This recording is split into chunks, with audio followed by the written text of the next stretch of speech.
That right at the start. Thank you so much for inviting me to say a few words and to be with you today. Can I congratulate you first on both organising today's event to speak up for what is right and Australian values, but also congratulate you on not letting a bit of rain deter you from getting on with the afternoon. I'm Julian Hill. I'm proud to represent our community in the Australian Parliament. And in fact, the electorate of Bruce here has more Australians born in Afghanistan than any other part of the country, which is terrific. Over many years, indeed decades, people from Afghanistan have enriched our community and enriched Australia. I want to acknowledge also the traditional owners of the land on which we meet, the Bunurong people and the Wurundjeri people of the Kulin Nation, and pay my respects to their elders past and present. I've been asked to talk a little about migration and visa issues and settlement issues, and I'll do that. But I just want to say at the outset that there are no words adequate to reflect the helplessness and despair and the pain of so many people, thousands of Australians, over the last few months at witnessing the fall of Afghanistan and the return of the Taliban. I think all Australians, at some level, particularly those with a connection to Afghanistan, have been horrified at witnessing what has unfolded.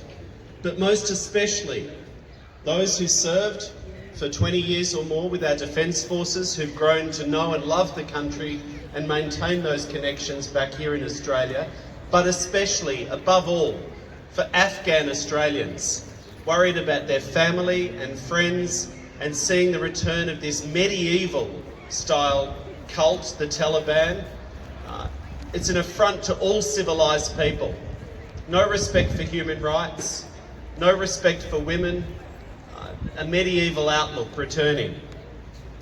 It's been a horrific few months, and I know, representing so many thousands of Afghan Australians, talking to hundreds of people about the trauma and the despair of the phone calls to family, people telling me every day, calling 3 times a day, worried that it may be the last time they talk to their mother or their father or their children or their brothers or sisters or cousins. The truth is, all groups in Afghanistan have been targeted and persecuted, but I want to acknowledge particularly the suffering of persecuted minorities, and particularly the Hazara people and the Shia Muslims, who've been the subject of this awful ideology and persecution. There are parts of the country, of course, where that's particularly the case, but across the entire country, the Taliban are persecuting the Hazara people. But I do want to call out the lethal negligence of the Morrison government in handling and responding to this crisis. The Prime Minister, witnessing events unfold, he said, well, he wishes it were different. The truth is, it should have been different, and it could have been different if the Prime Minister and the Liberal government had done their job. The Prime Minister was warned for years of the consequences of delaying the processing of the visas for the family of Australians and for the locally engaged staff, the interpreters, those who've worked with Australia and supported our efforts to build peace and a stable democracy for 20 years. These delays are a moral failure on the government's part and a policy failure. The common cry that I've heard from people is the worry for their families. The common despair is people's understanding that their families should have been safe here years ago in Australia if the government had only processed their visas. And the common factor is the government's tardiness and delays in not processing those visas that have sat in the Department of Home Affairs for years.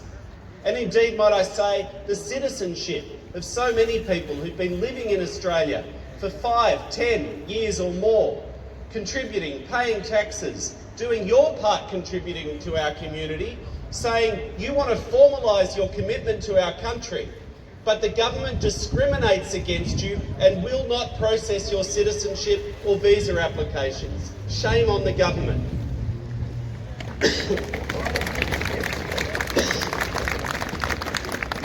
But it's only in the last couple of months, as we finally got the true facts out of the government, that the scale of their failure is now clear. Nearly 8,000 people, husbands and wives and children of Australian citizens and permanent residents, have been stuck in Afghanistan, waiting for years for their visas.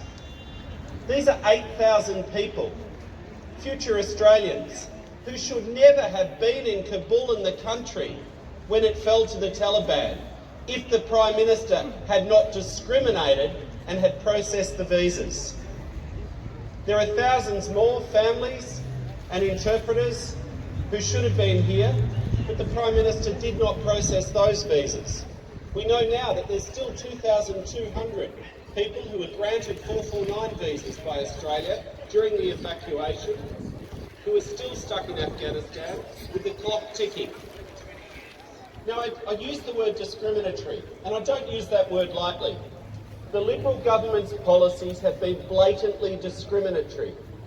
If you fall in love with someone from America or Western Europe and you apply for a partner visa, you get that visa on average in about 5 to 7 months. Yeah, true. But if you fall in love with someone from Afghanistan, it takes on average 43 months or more for the Australian government to give you a visa. That's discrimination. That's an average too. We all know of people who've been waiting for 6 or 7 or 8 or 9 years to bring their family and children here to safety. We know the impact of Ministerial Direction 80. Now, this is not the kind of thing you normally talk about at a rally, Ministerial Direction 80, but I know that so many people from your community know exactly what that means. It means that if someone came 10 years ago to this country seeking refugee status by boat, then their partner visa processing is given the lowest priority.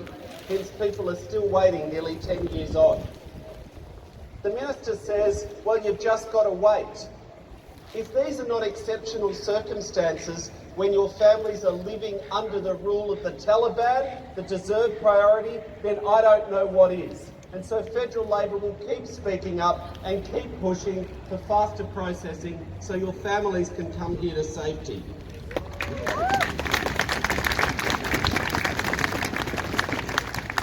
But the other thing I just want to talk about briefly is the issue of refugees and refugee visas. At the very moment our nation should have been generous. It was a moment for national generosity, watching the fall of Afghanistan to the Taliban. The Prime Minister said, well, we'll bring 3,000 refugees. Australia's annual program, even after the Liberals' cuts, is 17,500. We brought 12,000 people from Syria, a country with whom, frankly, Australia does not have a strong connection. Exactly. And yet for a country like Afghanistan, when we've welcomed people from Afghanistan in Australia since 1860, when the first Cameliers arrived in Melbourne, the country in which we fought our longest war, a country with such a vibrant and strong connection to Australia as we can see here, the Prime Minister and the Liberal Party said, well, 3,000 people. It's pathetic and it is an insult to us and to your community. And so I understand and applaud you on the calls for a more generous program. Labor stands with you on this. We've said consistently, this is a moment for national generosity and we will keep pushing this miserable government to do the right thing and to bring people to safety. Now, it's true. Australia cannot, and we all know this, we cannot bring everyone who deserves protection, but we can at the very least support and prioritise the family members of Australians who've sought that refugee visa. People like the families of Hazaras here, who we know are going to be persecuted, but we also know if they come to safety in Australia, you will welcome them, we will help them settle in, and they will adapt to life in Australia well and quickly. They're good candidates for priority. Now we're going to have a bit of audience participation here. Of those 3,000, not enough, but of those first 3,000 that the Prime Minister said they're going to bring 3 months on, guess how many they've processed? Guess how many visas they've processed? 0. 0 visas. There's no clarity still on the priorities. no clarity on the timelines, and no sense of urgency from this government that this crisis in this moment demands. And so I call on the government to extend those 449 visas that are expiring over the next few weeks. Those people have been granted the offer to come to Australia. If they haven't yet been able to get out of Afghanistan safely, they should be given the chance still to do so. I call on the government to be generous, to announce a significant increase this year of the number of people that we will take and build in this as part of our refugee program in the coming years. This is not a crisis that is going away quickly, and we can do better as a country and a people. I call on the government to suspend the operation of Ministerial Direction 80 on people from Afghanistan. There is no reason that we cannot process people's family and partner visas to bring the children here quickly and safely. It's a matter of political will and resources. And I call on the government to recognise reality, to grant people who've been living here in our community, and I know many people here in this situation, who've been found to be genuine refugees, who've been living for 10 years on temporary protection visas, to grant them permanent protection and to stop this fiction, this nonsense, that somehow it's ever going to be safe for people here in Dandenong or the rest of Australia to go back and live under the Taliban. If you're a genuine refugee in Australia, you should receive permanent protection to build your life here. That's a commitment Federal Labor makes, that if we are the next government of Australia, genuine refugees will receive permanent protection and you won't have to live on these awful temporary visas any longer.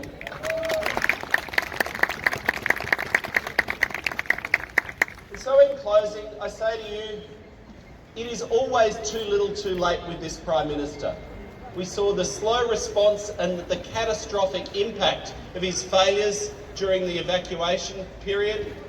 We saw it with the vaccines, we saw it with his failure to build safe quarantine, we saw it with the bushfires, we saw it with his failure to extend economic support to people and businesses quickly who needed it during the COVID crisis, and now we're seeing it with their failure to process even one refugee visa in the last 3 months for people who've applied. And so if we are given the great privilege, if Federal Labor forms the next government of Australia, I commit to you we will do better. We will grant permanent protection to people who are already here, and you'll see a significant increase in the number of people who we welcome in our refugee visa program. I stand with you, I'm proud to represent you, and I thank you for your advocacy in this cause. Thank you, sir. Thank you for joining us. Thank you.